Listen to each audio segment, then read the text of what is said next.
एडियन में आपका स्वागत है। शब्बीर खान, ये दिखाते हैं आज की इस खबर को। सियाही चौक पर हुए दो ग्रुपों के दरमियान पथराव में दोनों ग्रुपों की ओर से 42 लोगों पर हुई FIR। वहीं एडवोकेट मयूरेश विलासर पाटिल के समर्थन में उतरी वकील संगठना। एडवोकेट किरण चन्ने ने कहा कि मयूरेश पाटिल हमारी संगठना का सदस्य है और उनकी माता भिवंडी शहर की माजी महापौर है जिन्हें चोट आई। पत्रकारों से बातचीत करते हुए एडवोकेट किरण चन्ने ने क्या कहा, आइए सुनते हैं। वकील संघटनेचे सभासद मयूरेश पाटील जे आताचे निवडून आलेले विद्यमान नगरसेवक आहेत, त्यांची आई आणि वडील हे माजी महापौर आहेत। अत्यंत प्रतिष्ठित असे कुटुंब आहे।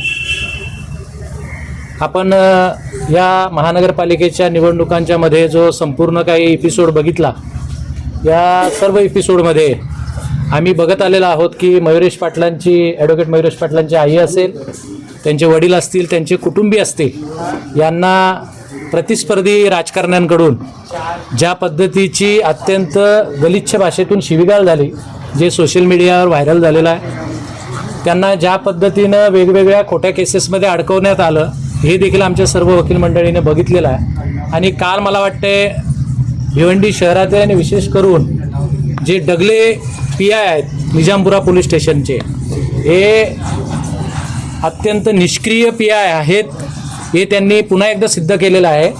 कारण या पट्ट्यातली निजामपुरा हद्दीतली पूर्ण लॉ अँड ऑर्डर कोलॅप्स झालेली आहे आणि याला सर्वस्वी ते जबाबदार आहेत। आम्ही ज्या काही सोशल मीडियावर व्हिडिओज बघितल्या, त्यामध्ये क्लिअर कट दिसतंय की मयूरेश पाटील यांच्या घरावर एका मॉबने हल्ला केला, ज्या मॉबमध्ये सगळे तरुण दिसत आहेत।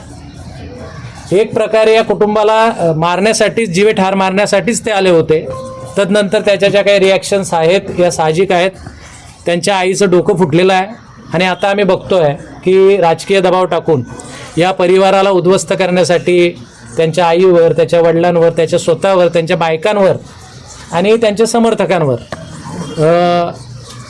सरकारी कामात अडथळा निर्माण केला, त्याचबरोबर हत्येचा प्रयत्न केला, अशा स्वरूपाचे खोटे गुन्हे दाखल केले ते प्रथमदर्शनी आम्हाला दिसत आहे। आणि त्याचा निषेध आम्ही सर्व वकील संघटनेच्या वतीने उपस्थित वकील करतो आहोत। आम्ही सर्व वकील मयूरेश पाटील आणि त्यांचं कुटुंब यांच्यासोबत शेवटपर्यंत राहू। पोलिसांनी ज्या पद्धतीनं FIR नोंदवायला पाहिजेत, मला जी काही माहिती मिळाली त्यांच्या घरातून, त्या माहितीवरून असं दिसतंय की त्यांच्याही 2 समर्थकांना छातीत चाकूने वार झालेले आहेत।